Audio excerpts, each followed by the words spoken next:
जय सियाराम। हर हर महादेव। अत श्री बृहस्पतिवार व्रत कथा। भारतवर्ष में एक प्रतापी और दानी राजा राज्य करता था। वह नित्य गरीबों और ब्राह्मणों की सहायता करता था। यह बात उसकी रानी को अच्छी नहीं लगती थी। वह न ही गरीबों को दान देती, न ही भगवान का पूजन करती थी और राजा को भी दान देने से मना किया करती थी। एक दिन राजा शिकार खेलने वन को गए हुए थे, तो रानी महल में अकेली थी। उसी समय बृहस्पति देव साधु वेश में राजा के महल में भिक्षा के लिए गए और भिक्षा मांगी। रानी ने भिक्षा देने से इनकार किया और कहा, हे साधु महाराज, मैं तो दान पुण्य से तंग आ गई हूँ। मेरा पति सारा धन लुटाते रहते हैं। मेरी इच्छा है कि हमारा धन नष्ट हो जाए, फिर न रहेगा बांस न बजेगी बांसुरी। साधु ने कहा, देवी तुम तो बड़ी विचित्र हो। धन संतान तो सभी चाहते हैं, पुत्र और लक्ष्मी तो पापी के घर भी होने चाहिए। यदि तुम्हारे पास अधिक धन है तो भूखों को भोजन दो, प्यासों के लिए प्याऊ बनवाओ, मुसाफिरों के लिए धर्मशालाएं खुलवाओ। जो निर्धन अपनी कुंवारी कन्याओं का विवाह नहीं कर सकते, उनका विवाह करा दो। ऐसे और कई काम हैं जिनके करने से तुम्हारा यश लोक परलोक में फैलेगा। परंतु रानी पर उपदेश का कोई प्रभाव न पड़ा। वह बोली, महाराज आप मुझे कुछ न समझाएं। मैं ऐसा धन नहीं चाहती जो हर जगह बांटती फिरूं। साधु ने उत्तर दिया, यदि तुम्हारी ऐसी इच्छा है तो तथास्तु। तुम ऐसा करना कि बृहस्पतिवार को घर लीपकर पीली मिट्टी से अपना सिर धोकर स्नान करना, भट्टी चढ़ाकर कपड़े धोना। ऐसा करने से आपका सारा धन नष्ट हो जाएगा। इतना कहकर वह साधु महाराज वहां से आलोप हो गए। साधु के अनुसार कही बातों को पूरा करते हुए रानी को केवल 3 बृहस्पतिवार ही बीते थे कि उसकी समस्त धन संपत्ति नष्ट हो गई। भोजन के लिए राजा का परिवार तरसने लगा। तब एक दिन राजा ने रानी से बोला कि हे रानी, तुम यहीं रहो, मैं दूसरे देश को जाता हूँ, क्योंकि यहाँ पर सभी लोग मुझे जानते हैं, इसलिए मैं कोई छोटा कार्य नहीं कर सकता। ऐसा कहकर राजा परदेश चला गया। वहां वह जंगल से लकड़ी काटकर लाता और शहर में बेचता। इस तरह वह अपना जीवन व्यतीत करने लगा। इधर राजा के परदेश जाते ही रानी और दासी दुहखी रहने लगी। एक बार जब रानी और दासी को 7 दिन तक बिना भोजन के रहना पड़ा, तो रानी ने अपनी दासी से कहा, हे दासी, पास ही के नगर में मेरी बहन रहती है। वह बड़ी धनवान है। तू उसके पास जा और कुछ ले आ, ताकि थोड़ी बहुत गुजर-बसर हो जाए। दासी रानी की बहन के पास गई। उस दिन गुरुवार था और रानी की बहन उस समय बृहस्पतिवार व्रत की कथा सुन रही थी। दासी ने रानी की बहन को अपनी रानी का संदेश दिया, लेकिन रानी की बड़ी बहन ने कोई उत्तर नहीं दिया। जब दासी को रानी की बहन से कोई उत्तर नहीं मिला तो वह बहुत दुखी हुई और उसे क्रोध भी आया। दासी ने वापस आकर रानी को सारी बात बता दी। सुनकर रानी ने अपने भाग्य को कोसा। उधर रानी की बहन ने सोचा कि मेरी बहन की दासी आई थी, परंतु मैं उससे नहीं बोली, इससे वह बहुत दुखी हुई होगी। कथा सुनकर और पूजन समाप्त करके वह अपनी बहन के घर आई और कहने लगी, हे बहन, मैं बृहस्पतिवार का व्रत कर रही थी। तुम्हारी दासी मेरे घर आई थी, परंतु जब तक कथा होती है तब तक न तो उठते हैं और न ही बोलते हैं, इसलिए मैं नहीं बोली। कहो दासी क्यों गई थी? रानी बोली, बहन तुमसे क्या छिपाऊं, हमारे घर में खाने तक को अनाज नहीं था। ऐसा कहते कहते रानी की आंखें भर आई। उसने दासी समेत पिछले 7 दिनों से भूखे रहने तक की बात अपनी बहन को विस्तार पूर्वक सुना दी। रानी की बहन बोली, देखो बहन, भगवान बृहस्पति देव सबकी मनोकामना को पूर्ण करते हैं। देखो शायद तुम्हारे घर में अनाज रखा हो। पहले तो रानी को विश्वास नहीं हुआ, पर बहन के आग्रह करने पर उसने अपनी दासी को अंदर भेजा तो उसे सचमुच अनाज से भरा एक घड़ा मिल गया। यह देखकर दासी को बड़ी हैरानी हुई। दासी रानी से कहने लगी, हे रानी, जब हमको भोजन नहीं मिलता तो हम व्रत ही तो करते हैं, इसलिए क्यों न इनसे व्रत और कथा की विधि पूछ ली जाए ताकि हम भी व्रत कर सकें। तब रानी ने अपनी बहन से बृहस्पतिवार व्रत के बारे में पूछा। उसकी बहन ने बताया, बृहस्पतिवार के व्रत में चने की दाल और मुनक्का से विष्णु भगवान का केले की जड़ में पूजन करें तथा दीपक जलाएं। व्रत कथा सुने और पीला भोजन ही करें, इससे बृहस्पति देव प्रसन्न होते हैं। व्रत और पूजन विधि बताकर रानी की बहन अपने घर को लौट गई। 7 दिन के बाद जब गुरुवार आया तो रानी और दासी ने व्रत रखा।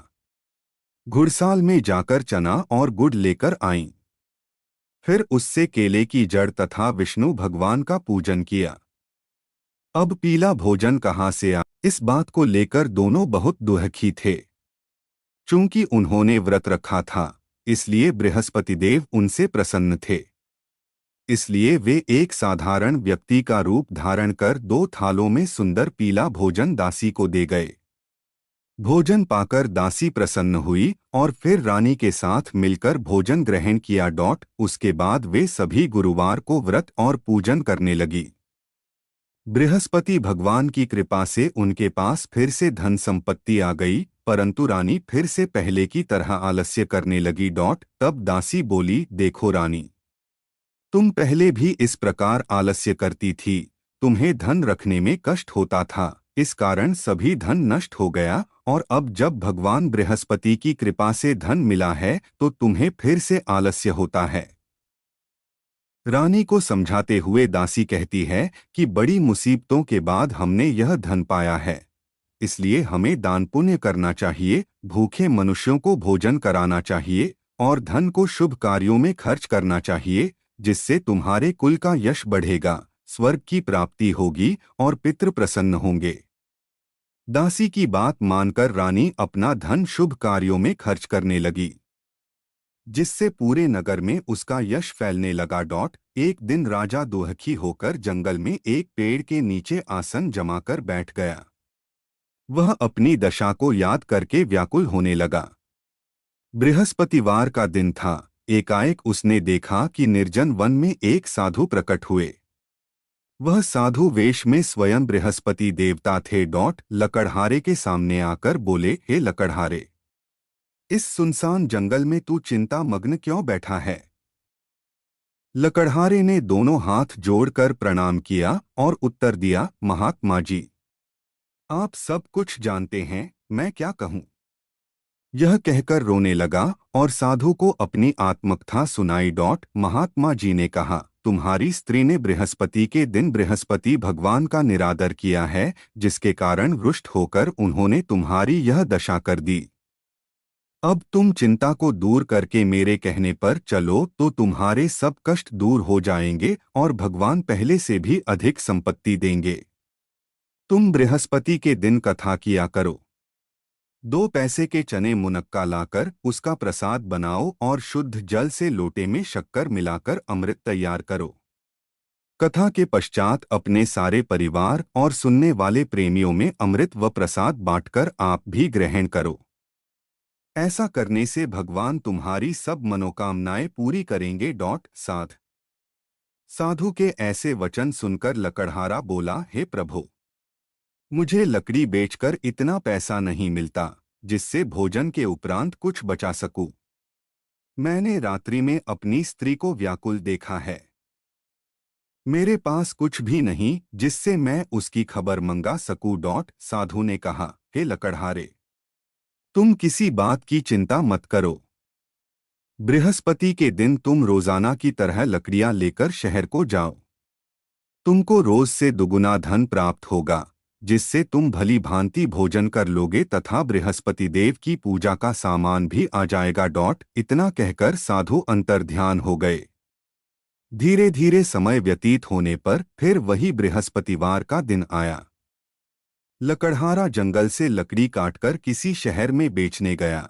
उसे उस दिन और दिन से अधिक पैसा मिला। राजा ने चना गुड़ आदि लाकर गुरुवार का व्रत किया। उस दिन से उसके सभी क्लेश दूर हुए, परंतु जब दोबारा गुरुवार का दिन आया तो बृहस्पतिवार का व्रत करना भूल गया। इस कारण बृहस्पति भगवान नाराज हो गए। उस दिन उस नगर के राजा ने विशाल यज्ञ का आयोजन किया तथा शहर में यह घोषणा करा दी कि कोई भी मनुष्य अपने घर में भोजन न बनावे न आग जलावे, समस्त जनता मेरे यहाँ भोजन करने आवे। इस आज्ञा को जो न मानेगा उसे फांसी की सजा दी जाएगी। इस तरह की घोषणा संपूर्ण नगर में करवा दी गई। राजा की आज्ञानुसार शहर के सभी लोग भोजन करने गए, लेकिन लकड़हारा कुछ देर से पहुंचा, इसलिए राजा उसको अपने साथ घर लिवा ले गए और ले जाकर भोजन करा रहे थे तो रानी की दृष्टि उस खूंटी पर पड़ी जिस पर उसका हार लटका हुआ था। वह वहां पर दिखाई नहीं दिया। रानी ने निश्चय किया कि मेरा हार इस मनुष्य ने चुरा लिया है। उसी समय सिपाहियों को बुलाकर उसको कारागार में डलवा दिया। जब लकड़हारा कारागार में पड़ गया और बहुत दुखी होकर विचार करने लगा कि न जाने कौन से पूर्व जन्म के कर्म से मुझे यह दुख प्राप्त हुआ है, और उसी साधु को याद करने लगा जो कि जंगल में मिला था। उसी समय तत्काल बृहस्पति देव साधु के रूप में प्रकट हुए और उसकी दशा को देखकर कहने लगे, अरे मूर्ख, तूने बृहस्पति देव की कथा नहीं करी, इस कारण तुझे दुख प्राप्त हुआ है। अब चिंता मत कर, बृहस्पतिवार के दिन कारागार के दरवाजे पर 4 पैसे पड़े मिलेंगे। उनसे तू बृहस्पति देव की पूजा करना, तेरे सभी कष्ट दूर हो जाएंगे। बृहस्पति के दिन उसे 4 पैसे मिले। लकड़हारे ने कथा कही। उसी रात्रि को बृहस्पति देव ने उस नगर के राजा को स्वप्न में कहा, हे राजा, तुमने जिस आदमी को कारागार में बंद कर दिया है वह निर्दोष है। वह राजा है, उसे छोड़ देना। रानी का हार उसी खूंटी पर लटका है। अगर तू ऐसा नहीं करेगा तो मैं तेरे राज्य को नष्ट कर दूंगा। इस तरह रात्रि के स्वप्न को देखकर राजा प्रातःकाल उठा और खूंटी पर हार देखकर लकड़हारे को बुलाकर क्षमा मांगी तथा लकड़हारे को योग्य सुंदर वस्त्र आभूषण देकर विदा कर दिया। बृहस्पति देव की आज्ञानुसार लकड़हारा अपने नगर को चल दिया। राजा जब अपने नगर के निकट पहुंचा तो उसे बड़ा आश्चर्य हुआ। नगर में पहले से अधिक बाग, तालाब, कुएं तथा बहुत सी धर्मशाला, मंदिर आदि बन गई हैं। राजा ने पूछा, यह किसका बाग और धर्मशाला हैं? तब नगर के सब लोग कहने लगे, यह सब रानी और बांदी के हैं। तो राजा को आश्चर्य हुआ और गुस्सा भी आया। जब रानी ने यह खबर सुनी कि राजा आ रहे हैं तो उन्होंने बांदी से कहा कि हे दासी, देख राजा हमको कितनी बुरी हालत में छोड़ गए थे। हमारी ऐसी हालत देखकर वह लौट न जाएं, इसलिए तू दरवाजे पर खड़ी हो जा। आज्ञानुसार दासी दरवाजे पर खड़ी हो गई। राजा आए तो उन्हें अपने साथ लिवा लाई। तब राजा ने क्रोध करके अपनी रानी से पूछा कि यह धन तुम्हें कैसे प्राप्त हुआ है? तब उन्होंने कहा, हमें यह सब धन बृहस्पति देव के इस व्रत के प्रभाव से प्राप्त हुआ है।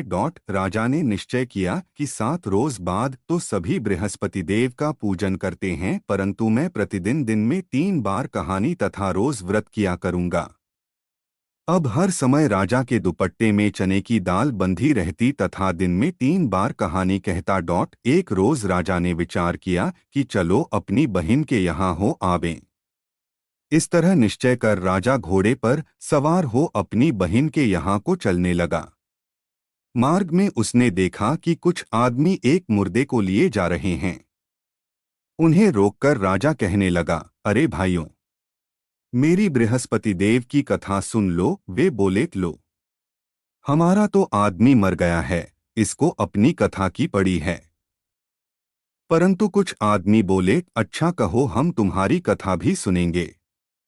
राजा ने दाल निकाली और जब कथा आधी हुई थी कि मुर्दा हिलने लग गया, और जब कथा समाप्त हो गई तो राम राम करके मनुष्य उठकर खड़ा हो गया। आगे मार्ग में उसे एक किसान खेत में हल चलाता मिला। राजा ने उसे देख और उससे बोले, अरे भैया, तुम मेरी बृहस्पतिवार की कथा सुन लो। किसान बोला, जब तक मैं तेरी कथा सुनूंगा तब तक 4 हरया जोत लूंगा। जा अपनी कथा किसी और को सुनाना।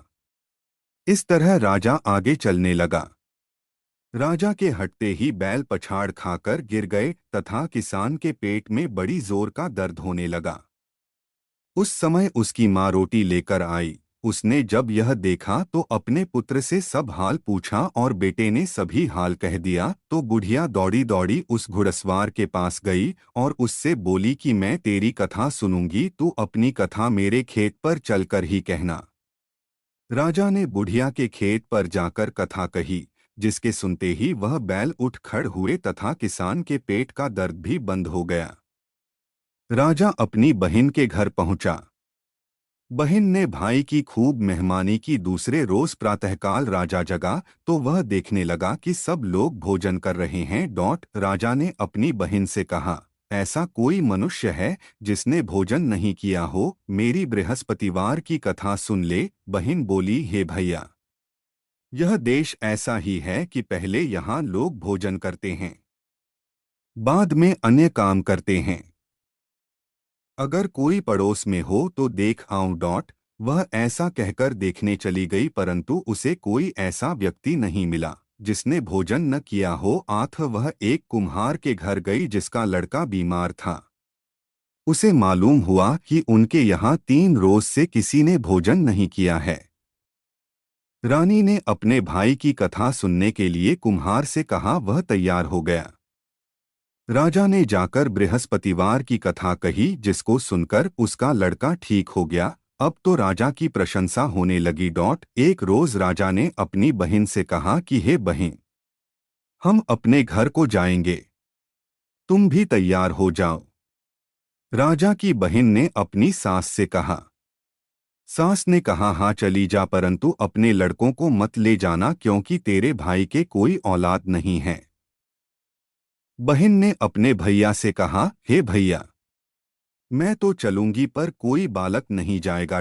राजा बोला, जब कोई बालक नहीं चलेगा तब तुम ही क्या करोगी? बड़े दुखी मन से राजा अपने नगर को लौट आया।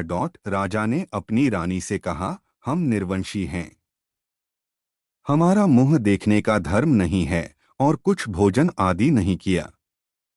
रानी बोली, हे प्रभु, बृहस्पति देव ने हमें सब कुछ दिया है, वह हमें औलाद अवश्य देंगे। उसी रात को बृहस्पति देव ने राजा से स्वप्न में कहा, हे राजा उठ, सभी सोच त्याग दे, तेरी रानी गर्भ से है। राजा की यह बात सुनकर बड़ी खुशी हुई। 9वें महीने में उसके गर्भ से एक सुंदर पुत्र पैदा हुआ। तब राजा बोला, हे रानी, स्त्री बिना भोजन के रह सकती है पर बिना कहे नहीं रह सकती। जब मेरी बहन आवे तुम उससे कुछ कहना मत। रानी ने सुनकर हाँ कर दिया।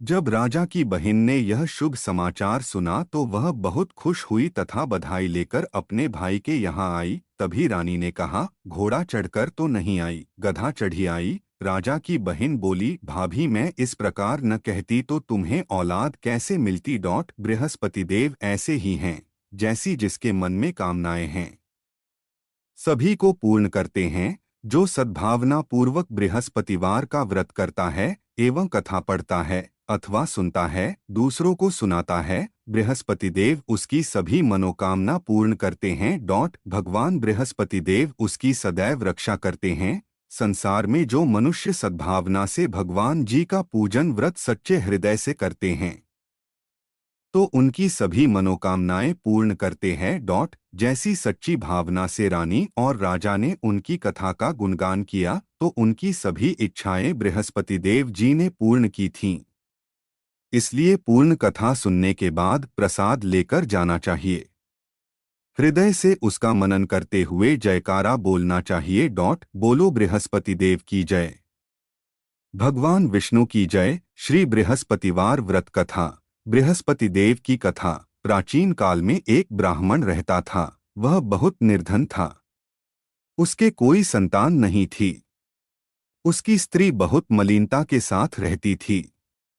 वह स्नान न करती, किसी देवता का पूजन न करती। इससे ब्राह्मण देवता बड़े दुखी थे। बेचारे बहुत कुछ कहते थे किंतु उसका कुछ परिणाम न निकला। भगवान की कृपा से ब्राह्मण की स्त्री के कन्या रूपी रत्न पैदा हुआ। कन्या बड़ी होने पर प्रातः स्नान करके विष्णु भगवान का जाप व बृहस्पतिवार का व्रत करने लगी। अपने पूजन पाठ को समाप्त करके विद्यालय जाती तो अपनी मुट्ठी में जौ भर के ले जाती और पाठशाला के मार्ग में डालती जाती। तब ये जौ स्वर्ण के जो जाते लौटते समय उनको बीन कर घर ले आती थी। एक दिन वह बालिका सूप में उस सोने के जौ को फटक कर साफ कर रही थी कि उसके पिता ने देख लिया और कहा, हे बेटी, सोने के जौ के लिए सोने का सूप होना चाहिए। दूसरे दिन बृहस्पतिवार था। इस कन्या ने व्रत रखा और बृहस्पति देव से प्रार्थना करके कहा, मैंने आपकी पूजा सच्चे मन से की हो तो मेरे लिए सोने का सूप दे दो। बृहस्पति देव ने उसकी प्रार्थना स्वीकार कर ली। रोजाना की तरह वह कन्या जौ फैलाती हुई जाने लगी। जब लौटकर जौ बीन रही थी तो बृहस्पति देव की कृपा से सोने का सूप मिला। उसे वह घर ले आई और उसमें जौ साफ करने लगी, परंतु उसकी माँ का वही ढंग रहा। एक दिन की बात है कि वह कन्या सोने के सूप में जौ साफ कर रही थी। उस समय उस शहर का राजपुत्र वहां से होकर निकला। इस कन्या के रूप और कार्य को देखकर मोहित हो गया तथा अपने घर आकर भोजन तथा जल त्याग कर उदास होकर लेट गया। राजा को इस बात का पता लगा तो अपने प्रधानमंत्री के साथ उसके पास गए और बोले, हे बेटा, तुम्हें किस बात का कष्ट है? किसी ने अपमान किया है अथवा और कारण हो सो कहो, मैं वही कार्य करूंगा जिससे तुम्हें प्रसन्नता हो। अपने पिता की राजकुमार ने बातें सुनी तो वह बोला, मुझे आपकी कृपा से किसी बात का दुख नहीं है, किसी ने मेरा अपमान नहीं किया है, परंतु मैं उस लड़की से विवाह करना चाहता हूँ जो सोने के सूप में जौ साफ कर रही थी। यह सुनकर राजा आश्चर्य में पड़ा और बोला, हे बेटा, इस तरह की कन्या का पता तुम ही लगाओ, मैं उसके साथ तेरा विवाह अवश्य ही करवा दूंगा। राजकुमार ने उस लड़की के घर का पता बतलाया। तब मंत्री उस लड़की के घर गए और ब्राह्मण देवता को सभी हाल बतलाया। ब्राह्मण देवता राजकुमार के साथ अपनी कन्या का विवाह करने के लिए तैयार हो गए तथा विधि विधान के अनुसार ब्राह्मण की कन्या का विवाह राजकुमार के साथ हो गया। कन्या के घर से जाते ही पहले की भांति उस ब्राह्मण देवता के घर में गरीबी का निवास हो गया।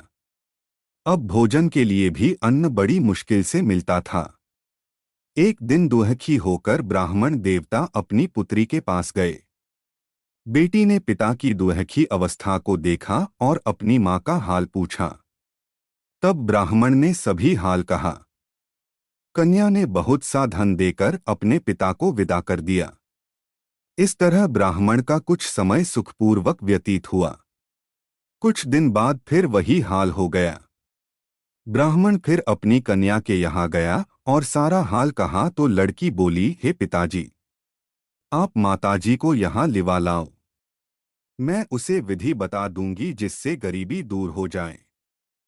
वह ब्राह्मण देवता अपनी स्त्री को साथ लेकर पहुंचे तो अपनी माँ को समझाने लगी, हे माँ, तुम प्रातः का प्रथम स्नानादि करके विष्णु भगवान का पूजन करो तो सब दरिद्रता दूर हो जाएगी। परंतु उसकी माँ ने एक भी बात नहीं मानी और प्रातःकाल उठकर अपनी पुत्री के बच्चों की जूठन को खा लिया। इससे उसकी पुत्री को भी बहुत गुस्सा आया और एक रात को कोठरी से सभी सामान निकाल दिया और अपनी माँ को उसमें बंद कर दिया। प्रातःकाल उसे निकाला तथा स्नानादि करा के पाठ करवाया तो उसकी माँ की बुद्धि ठीक हो गई और फिर प्रत्येक बृहस्पतिवार को व्रत रखने लगी। इस व्रत के प्रभाव से उसके माँ बाप बहुत ही धनवान और पुत्रवान हो गए और बृहस्पति जी के प्रभाव से इस लोक के सुख भोग कर स्वर्ग को प्राप्त हुए। सब बोलो विष्णु भगवान की जय, बोलो बृहस्पति देव की जय। हिंदू धर्म में बृहस्पति देव को सभी देवताओं का गुरु माना जाता है। गुरुवार के व्रत में बृहस्पति देव की आरती करने का विधान माना जाता है। श्री बृहस्पति देव की आरती निम्नलिखित है। श्री बृहस्पति देव की आरती, श्री बृहस्पति देव जी की आरती। हिंदू धर्म में बृहस्पति देव को सभी देवताओं का गुरु माना जाता है। गुरुवार के व्रत में बृहस्पति देव की आरती करने का विधान माना जाता है। आथ श्री बृहस्पति देव की आरती निम्नलिखित है। जय बृहस्पति देवा, उजय बृहस्पति देवा। छिन छिन भोग लगाऊं कदली फल मेवा, उजय बृहस्पति देवा, जय बृहस्पति देवा। तुम पूर्ण परमात्मा, तुम अंतर्यामी। जगत पिता जगदीश्वर, तुम सबके स्वामी, उजय बृहस्पति देवा, जय बृहस्पति देवा। चरणामृत निज निर्मल सब पातक हरता। सकल मनोरथ दायक कृपा करो भरता, उजय बृहस्पति देवा, जय बृहस्पति देवा। तन मन धन अर्पण कर जो जन शरण पड़े। प्रभु प्रकट तब होकर आकर द्वार खड़े, उजय बृहस्पति देवा, जय बृहस्पति देवा। दीनदयाल दयानिधि भक्तन हितकारी। पाप दोष सब हरता भव बंधन हारी, उजय बृहस्पति देवा, जय बृहस्पति देवा। सकल मनोरथ दायक सब संशय हारो। विषय विकार मिटाओ संतन सुखकारी, उजय बृहस्पति देवा, जय बृहस्पति देवा। जो कोई आरती तेरी प्रेम सहित गावे। जेठानंद आनंद कर सो निश्चय पावे, उजय बृहस्पति देवा, जय बृहस्पति देवा। सब बोलो विष्णु भगवान की जय। बोलो बृहस्पति देव भगवान की जय।